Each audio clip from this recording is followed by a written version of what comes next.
Vous savez, parfois, une toute petite chose peut tout changer? Eh bien, c'est exactement ce qui m'est arrivé, à moi, Alice, juste 2 semaines avant ma fête de fiançailles.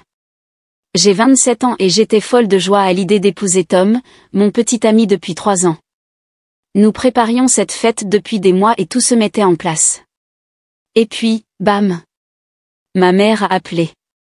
Alice, annule la fête de fiançailles, a-t-elle aboyé au téléphone. J'ai failli en laisser tomber mon portable. Quoi? Maman, tu plaisantes? Il n'y a pas de quoi plaisanter. Émilie vient d'avoir une promotion et nous allons fêter ça le jour de ta fête de fiançailles. Émilie est ma petite sœur, de 3 ans ma cadette, et elle a toujours été la prunelle des yeux de maman et papa. Mais ça, c'était un tout autre niveau de folie. Maman, allons. Ça fait des lustres que je prépare ça. Je ne vais pas annuler parce qu'Émilie a eu une tape dans le dos au travail, ai-je dit, en essayant de ne pas perdre mon calme. Ne sois pas égoïste, Alice. C'est important pour ta sœur. Mêmes invités, fêtes différentes. Il te suffit de la reprogrammer. J'ai senti mon sang ne faire qu'un tour. Pas question, maman. On parle de mes fiançailles. Je n'annulerai pas. Point final. Alors elle s'est mise à hurler, sa voix si aiguë qu'elle m'a fait frissonner. Je n'ai même pas pris la peine d'écouter, j'ai simplement raccroché. Assise là, à regarder mon téléphone, tous ces souvenirs d'enfance me sont revenus d'un coup. Ça avait toujours été comme ça, Émilie d'abord, moi quand ça arrangeait. Je me suis souvenu de ma fête pour mes 16 ans. Maman et papa avaient complètement oublié jusqu'à ce que ma grand-mère appelle pour me souhaiter un bon anniversaire. Ils s'étaient dépêchés de bricoler une célébration minable, un gâteau de supermarché et une carte cadeau. Pathétique. Surtout comparé à la méga fête de 3 jours qu'ils avaient organisée pour le 13e anniversaire d'Émilie quelques mois plus tôt. C'est à ce moment-là que Tom est entré. Un seul regard sur mon visage lui a suffi pour savoir que quelque chose n'allait pas. Alice, qu'est-ce qui se passe? A-t-il demandé en s'asseyant à côté de moi. Je lui ai tout raconté, l'appel, les exigences de ma mère, les souvenirs. Il a écouté, son expression s'assombrissant à chaque mot. C'est n'importe quoi, a-t-il dit quand j'ai eu fini. On n'annule rien du tout. J'ai hoché la tête, tellement reconnaissante pour son soutien.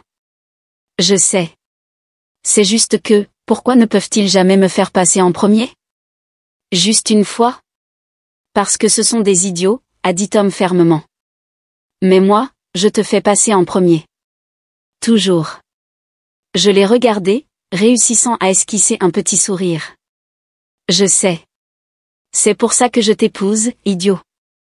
Nous avons passé le reste de la soirée à revoir nos plans, nous assurant que tout était parfait.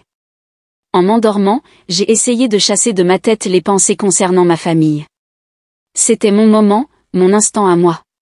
Je n'allais pas les laisser le gâcher. Le lendemain matin, je me suis réveillée, bien décidée à oublier l'appel insensé de ma mère et à me concentrer sur la fête. J'avais 1 million de choses à faire, des invitations à envoyer, la décoration à organiser, tout ce que vous pouvez imaginer. Puis mon téléphone a sonné. C'était ma cousine, Rachel. Salut Alice, tout va bien entre toi et Tom?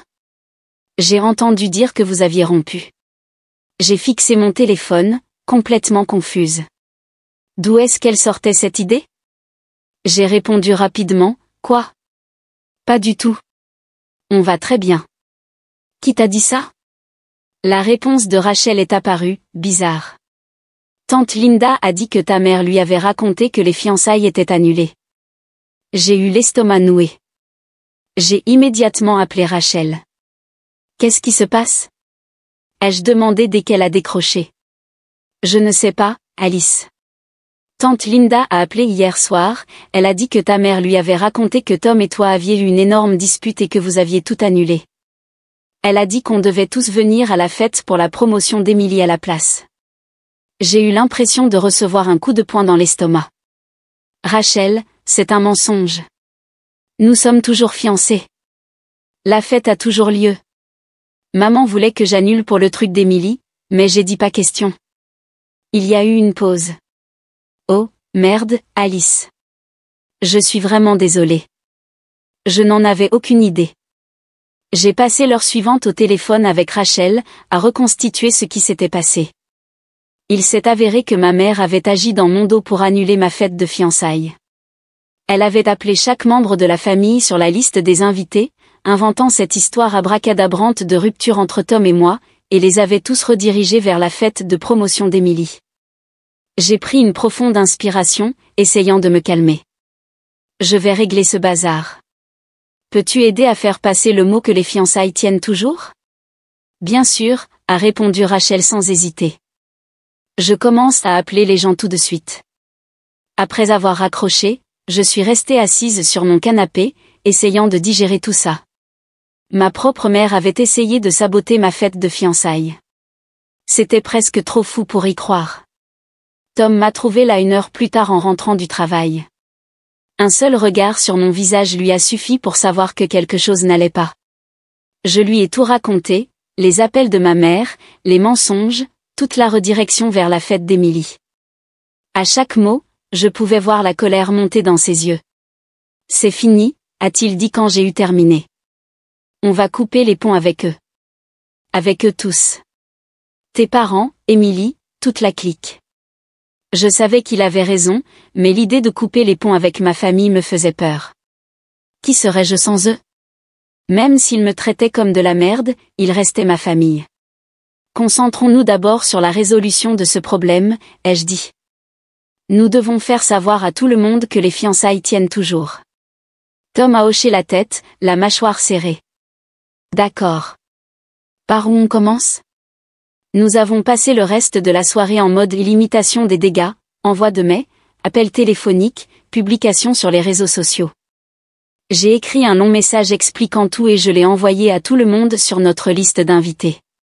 C'était épuisant et humiliant, de devoir expliquer encore et encore que non, Tom et moi n'avions pas rompu, et que oui, la fête de fiançailles avait toujours lieu. Quand nous avons terminé, il était bien après minuit. J'avais la voix rauque à force de parler et les yeux qui piquaient à force de regarder les écrans. On l'a fait, a dit Tom en me serrant dans ses bras. Tout va bien se passer. Je voulais le croire, mais je ne pouvais pas me défaire du sentiment que ce n'était que le début. La trahison de ma mère avait rouvert de vieilles blessures, toutes les fois où j'avais été ignorée, toutes les fois où Emily avait été la favorite. Tout m'est revenu d'un coup. Le lendemain, j'ai décidé de rendre visite à ma tante Marge. C'est la sœur de mon père et elle a toujours été plutôt gentille avec moi. J'ai pensé l'inviter à la fête de fiançailles en personne et dissiper toute confusion. Quand je suis arrivée chez elle, j'ai entendu des voix venant du salon. J'étais sur le point de dire bonjour quand j'ai surpris un bout de conversation qui m'a glacée sur place. Je n'arrive pas à croire qu'Alice ait fait une chose pareille, disait tante Marge. Annuler sa propre fête de fiançailles pour embêter sa sœur. C'est tellement puéril. Mon cœur s'est serré. C'était un nouveau mensonge de ma famille, inventé pour interrompre la farce précédente. J'étais sur le point de faire irruption et de mettre les choses au clair quand une autre voix est intervenue. Je sais, n'est-ce pas? Pauvre Emily, elle doit être anéantie après tout le mal qu'elle s'est donné pour obtenir cette promotion. Et maintenant, Alice essaie de lui voler la vedette. J'ai reconnu cette voix. C'était ma cousine, Sarah. J'avais toujours pensé que nous étions proches, mais la voilà, en train de cancaner sur moi dans mon dos. Je n'en pouvais plus. Je suis entrée dans la pièce. C'est vraiment ce que vous pensez de moi? Les deux femmes ont sursauté comme si elles avaient vu un fantôme. Tante Marge s'est reprise la première, affichant un faux sourire. Alice, ma chérie. On ne t'a pas entendu entrer. Évidemment, ai-je dit, ma voix glaciale. Je venais vous inviter à ma fête de fiançailles, mais il semble que vous vous soyez déjà fait une opinion sur moi. Sarah a au moins eu la décence d'avoir l'air embarrassée. Alice, on ne voulait pas dire. Garde ça pour toi, les jeux coupés. Je veux savoir exactement ce que maman vous a dit. Pendant l'heure qui a suivi, j'ai écouté tandis qu'elle dévoilait le tissu de mensonges de ma mère. Selon elle, j'aurais fait une scène en apprenant la promotion d'Emily, exigeant qu'elle reprogramme sa célébration. Quand Emily a refusé, j'aurais annulé ma propre fête de fiançailles par dépit, en disant que je préférais ne pas me marier du tout plutôt que de partager la vedette. C'était nouveau, un nouveau mensonge de ma famille. Quand elles ont eu terminé, je tremblais de rage. Rien de tout cela n'est vrai, ai-je dit, la voix tremblante. Maman m'a appelé et a exigé que j'annule ma fête de fiançailles pour la célébration d'Émilie. J'ai dit non, et maintenant elle répand des mensonges pour me saboter. Je leur ai tout raconté, les anniversaires oubliés, les comparaisons constantes, des années à sentir que je n'étais jamais assez bien. Quand j'ai eu fini, les deux femmes pleuraient. Oh, Alice, a dit tante Marge en cherchant ma main. Nous n'en avions aucune idée. On aurait dû savoir qu'il ne fallait pas croire des histoires aussi folles. J'ai pris une profonde inspiration, essayant de me calmer. Écoutez, j'apprécie vos excuses, mais pour l'instant, j'ai besoin de votre aide. La fête de fiançailles a toujours lieu, et j'ai besoin que vous fassiez passer le mot. Pouvez-vous faire ça? Elles ont toutes les deux hoché la tête avec enthousiasme, semblant soulagées d'avoir une chance de se racheter. En quittant la maison de tante Marge, je me sentais complètement chamboulée, en colère à cause de la trahison de ma mère, blessée que ma famille ait si facilement cru le pire de moi, mais aussi avec une petite lueur d'espoir. Au moins, une partie de la vérité était maintenant connue. Le grand jour est arrivé, et j'étais une véritable boule de nerfs. Alors que Tom et moi approchions de la salle, j'ai retenu mon souffle en poussant les portes, me préparant à tout le désordre que nous pourrions trouver à l'intérieur. Oh mon Dieu! Je n'en croyais pas mes yeux. L'endroit fourmillait de monde. Des visages souriants se sont tournés pour nous saluer, et une sensation de chaleur et de bien-être m'a envahi. La salle était remplie de parents, pas seulement ceux que nous avions réussi à contacter la veille, mais des visages que je n'avais pas vus depuis des années. Je n'arrive pas à croire que vous soyez tous venus, ai-je dit, la voix étranglée par l'émotion. Oncle Joe, le frère de papa, s'est approché et a donné à Tom une grande tape dans le dos. Bien sûr qu'on est venu. Tu pensais vraiment qu'on allait manquer ça? Même si, je dois dire, ces rumeurs sur l'annulation de vos fiançailles se sont répandues comme une traînée de poudre. On dirait que ça s'est retourné contre eux en beauté. J'ai ri, me sentant plus légère que je ne l'avais été depuis des semaines. On dirait bien, oui. Alors que Tom et moi nous frayions un chemin à travers la foule, absorbant toutes les félicitations et les vœux de bonheur, je n'ai pas pu m'empêcher de remarquer qu'il n'y avait aucune trace de maman, papa et Émilie. Pas de message, pas de mais, pas même une félicitation à contre-cœur. Mais étonnamment, leur absence ressemblait plus à un soulagement qu'à une déception. Au lieu de cela, je me suis retrouvée à graviter vers les parents de Tom, qui nous regardaient, rayonnant d'une fierté et d'un amour authentique. Sa mère m'a serré fort dans ses bras en murmurant « Nous sommes si fiers de toi, Alice. Tu fais déjà partie de notre famille. » La fête battait son plein quand soudain, il y a eu une agitation près de la piste de danse. Je n'en croyais pas mes yeux. Ma grand-mère de 80 ans était là, au milieu, montrant ce qu'elle appelait une « danse endiablée de sa jeunesse ». « Allez, les jeunes coincés !» a-t-elle crié, les yeux pétillants de malice. Laissez-moi vous montrer comment on se déhanchait à mon époque. La foule est devenue folle alors que grand-mère tournait et se balançait, se déplaçant étonnamment bien pour son âge. Bientôt, d'autres se sont joints à elle, et la piste de danse s'est transformée en un incroyable duel de danse intergénérationnel. En me mêlant aux invités, je n'ai pas pu m'empêcher d'entendre des bribes de commérage sur tout le drame familial qui a précédé cette journée.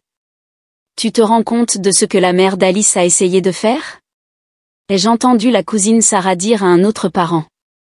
Essayer d'annuler la fête de fiançailles de sa propre fille pour une histoire de promotion de son autre fille? C'est dingue. Je sais, a répondu l'autre voix. Pauvre Alice, elle a toujours eu le mauvais rôle dans cette famille. Je suis contente qu'elle se défende enfin. Plutôt que de me sentir gênée ou contrariée par ces conversations, je me suis sentie validée.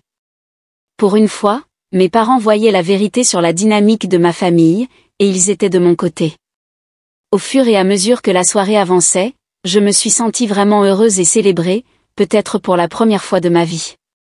L'absence de ma famille immédiate, qui m'avait tant inquiétée, m'a plutôt semblé être un poids énorme qui m'était enlevé des épaules.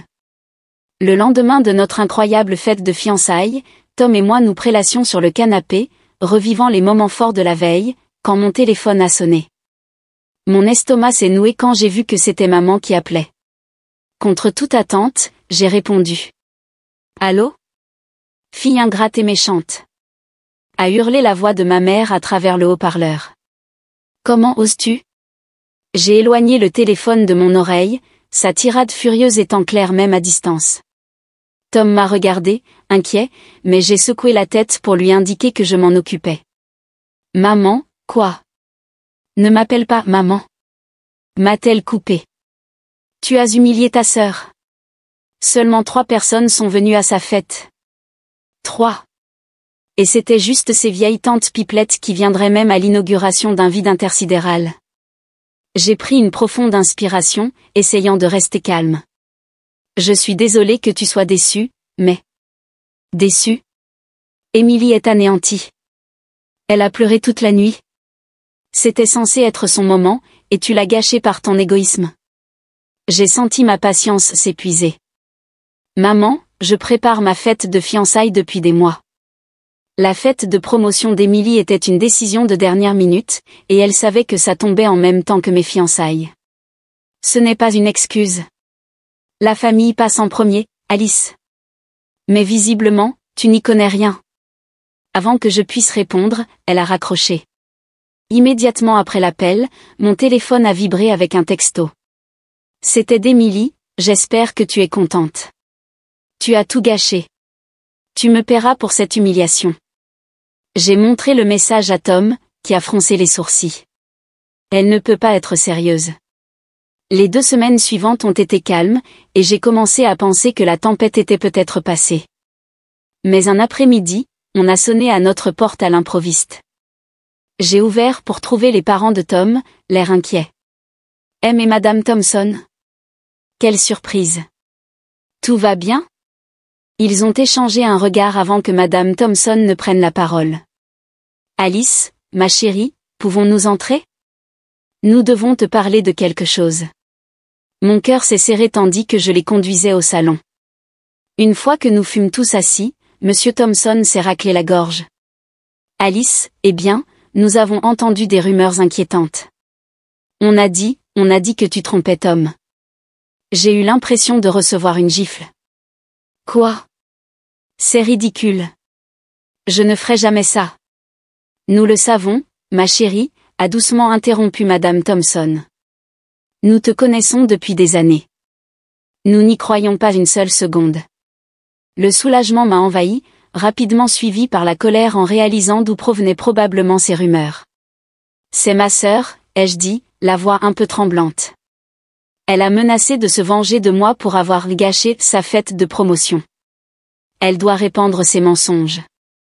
Monsieur Thompson a hoché la tête gravement. C'est ce que nous pensions. Nous voulions venir te voir directement plutôt que de laisser ces rumeurs se propager. Alors qu'il partait, promettant d'aider à faire taire toutes les rumeurs qu'ils entendraient, je me sentais complètement chamboulée. J'étais touchée par le soutien et la confiance des Thompson en moi, mais j'étais aussi furieuse contre Émilie. Comment pouvait-elle s'abaisser à ce point? Quelques jours après le drame avec les parents de Tom, j'ai reçu un appel de ma grand-mère. Sa voix, habituellement si joyeuse, semblait préoccupée. Alice, ma chérie, a-t-elle commencé? J'ai entendu parler de toute cette pagaille avec tes parents et Émilie. Ne penses-tu pas qu'il est temps d'enterrer la hache de guerre? J'ai soupiré, sentant le poids de ses attentes. Grand-mère, ce n'est pas si simple. Ils m'ont fait beaucoup de mal. Je sais, ma chérie, mais c'est la famille. Il y a sûrement un moyen de arranger les choses? Je pouvais entendre la supplique dans sa voix, et ça m'a touché en plein cœur. Grand-mère avait toujours été là pour moi, même quand le reste de ma famille ne l'était pas. Je détestais la décevoir. Que penses-tu que je devrais faire? Ai-je demandé, redoutant déjà la réponse. Pourquoi n'essaierais-tu pas de les contacter? Fais une offrande de paix. Montre-leur que tu es prête à arrondir les angles.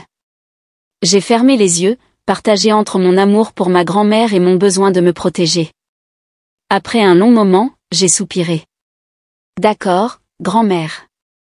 Je vais essayer. Pour toi. Ce soir-là, je me tenais devant la porte de mes parents, le cœur battant. Dès que je suis entrée, j'ai su que ça n'allait pas bien se passer. Émilie était là, le visage fermé. Alors, a-t-elle craché, tu penses que tu peux débarquer ici comme si de rien n'était et me faire une fête de la pitié? Ce n'est pas ce que ai-je commencé, mais elle m'a interrompu. Je n'ai pas besoin de ton aumône, Alice. Tu crois que ça compense ce que tu as fait? J'aurais dû avoir ma fête le jour de la tienne. Au moins, les gens seraient venus. Je l'ai regardée, stupéfaite par le venin dans sa voix. Émilie, j'essaie d'arranger les choses. Arranger les choses? A-t-elle hurlé. Tu as tout gâché. Comme toujours. Tout tourne toujours autour de toi. J'ai regardé mes parents, espérant un peu de soutien, mais ils sont restés là, hochant la tête en accord avec la tirade d'Émilie. Elle a raison, Alice, a dit ma mère. Tu as toujours été si égoïste. J'ai senti quelque chose se briser en moi. Sans un mot, j'ai fait demi-tour et je suis partie, ignorant leurs appels derrière moi. J'ai rendu à nouveau visite à ma grand-mère. Elle m'a accueillie avec un sourire plein d'espoir. Alors, comment ça s'est passé, ma chérie? Au lieu de répondre, j'ai sorti mon téléphone. J'ai enregistré la conversation, grand-mère. Je pense que tu as besoin d'entendre ça. Ses yeux se sont agrandis de surprise, mais elle a hoché la tête. J'ai appuyé sur play, et la voix furieuse d'Émilie a rempli la pièce. Pendant que l'enregistrement tournait, j'ai regardé le visage de ma grand-mère passer de l'espoir au choc, puis à une profonde déception. Quand ce fut terminé, il y eut un long silence. Puis, à ma grande surprise, ma grand-mère a tendu la main et a pris la mienne. Oh, Alice, a-t-elle dit, la voix chargée d'émotion. Je suis tellement désolée. Je n'avais aucune idée que c'était si grave. Je te dois des excuses. Je n'aurais pas dû te pousser à te réconcilier. J'ai senti les larmes me monter aux yeux. Ce n'est rien, grand-mère. Tu ne savais pas. Elle a secoué la tête. Non, ce n'est pas rien. J'aurais dû te croire depuis le début. C'est juste que, je souhaitais tellement que notre famille soit unie. Nous sommes restés assises en silence pendant un moment, toutes deux en train de digérer ce qui s'était passé. Finalement, ma grand-mère a repris la parole. Alice, ma chérie, je veux que tu saches quelque chose. La famille, ce n'est pas seulement le sang. C'est l'amour, le respect et le soutien. Et d'après ce que j'ai vu et entendu, Tom et sa famille te donnent tout ça. Ne laisse personne te faire sentir coupable de choisir ton propre bonheur. Le matin après ma conversation à cœur ouvert avec ma grand-mère, je me suis réveillée avec mon téléphone qui vibrait comme un fou. C'était un déluge de textos furieux de mes parents. Mon cœur s'est serré en les lisant, réalisant que ma grand-mère avait dû vendre la mèche à propos de l'enregistrement. Comment oses-tu enregistrer nos conversations privées, criait le message de ma mère. Tu n'es qu'une moucharde sournoise et ingrate.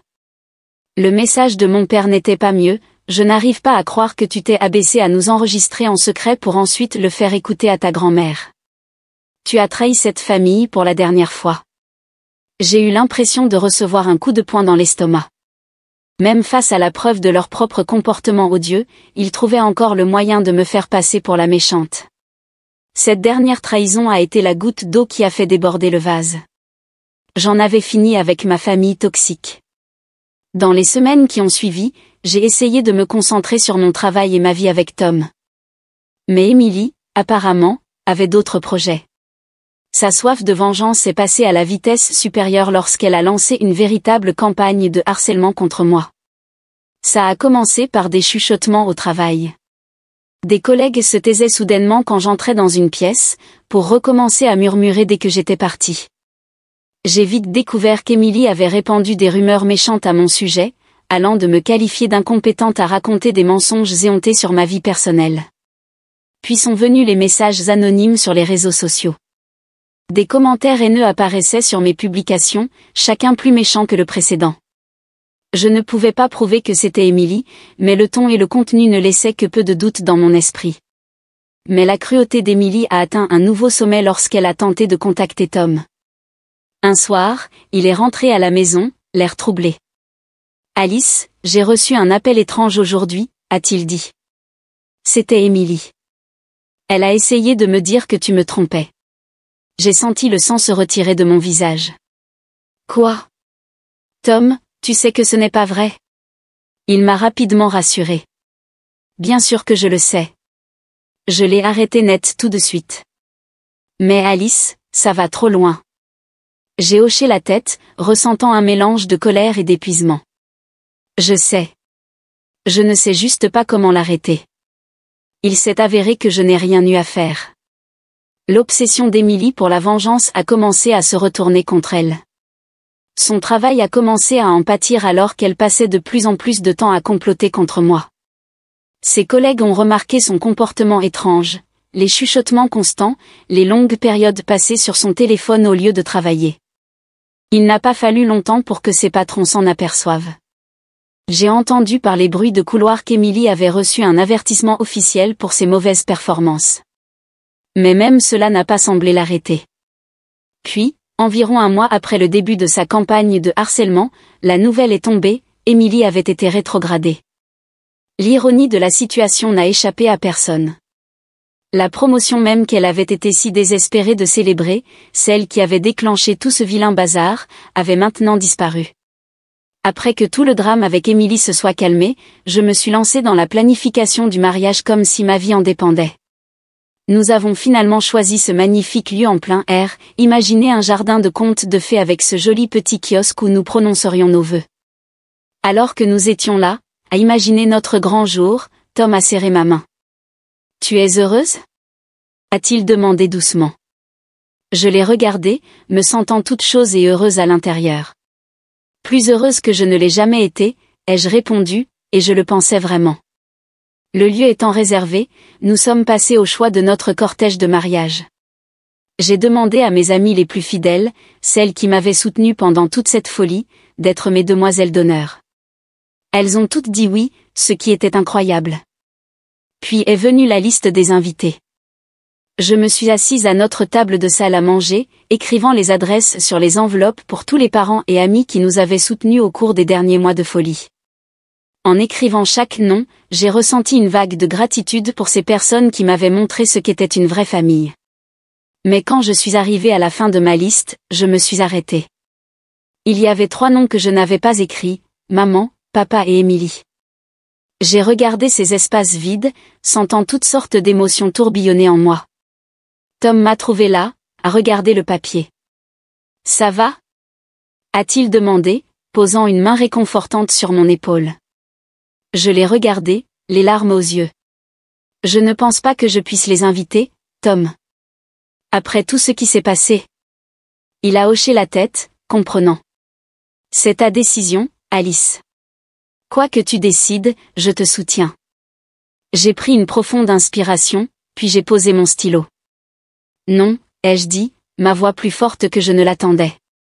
Il ne mérite pas d'être là. Ce jour est consacré à la célébration de l'amour et du soutien, et ce n'est pas quelque chose qu'ils m'ont montré. En prononçant ces mots, j'ai senti un poids énorme m'être enlevé des épaules. C'était un moment doux amer, réalisant que couper les ponts avec ma famille toxique était la bonne décision pour mon avenir. Oui, il y avait de la tristesse, mais aussi un immense sentiment de soulagement. Les semaines ont filé, et avant que je ne m'en rende compte, le jour de notre mariage était arrivé.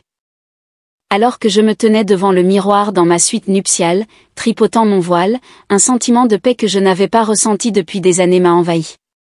En descendant l'allée vers Tom, j'ai vu les visages de ceux qui nous avaient soutenus, les parents de Tom rayonnant de fierté, ma grand-mère essuyant ses larmes avec un mouchoir, des amis et des parents qui avaient choisi de nous soutenir malgré tout le drame familial.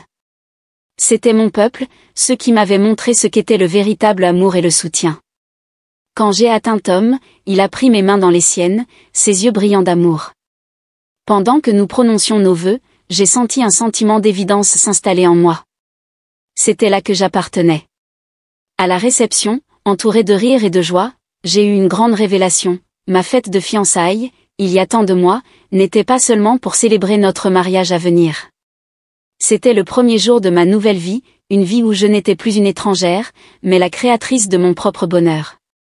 Alors que Tom et moi nous balancions pour notre première danse en tant que mari et femme, j'ai posé ma tête sur son épaule, me sentant vraiment en paix.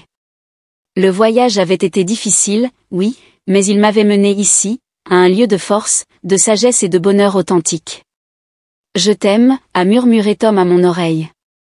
Je t'aime aussi, ai-je répondu, mon cœur sur le point d'exploser. À ce moment-là, je savais que quoi que la vie nous réserve, nous l'affronterions ensemble.